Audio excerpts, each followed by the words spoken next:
નખત્રાણા પોલીસે સફેદ copper wire ચોરીના ગુનાનો ભેદ ઉકેલી 2 આરોપીઓને મુદ્દામાલ સાથે ઝડપી પાડ્યા છે.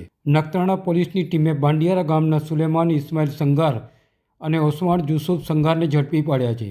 આરોપીઓ પાસેથી 19 કિલો સફેદ કોપર વાયર, જેની કિંમત આશરે 15,200 રૂપિયા છે, તેમજ HF ડિલક્સ મોટરસાઇકલ કિંમત 15,000 એમ કુલ મળી 30,200 રૂપિયાનો મુદ્દામાલ કબ્જે કરવામાં આવ્યો છે.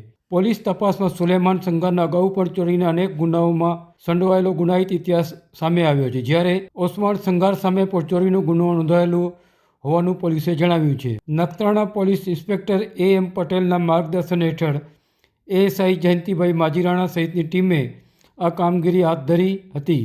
પોલીસે બંને આરોપીઓ વિરુદ્ધ કાયદેસરની કાર્યવાહી હાથ ધરી વધુ તપાસ શરૂ કરી છે.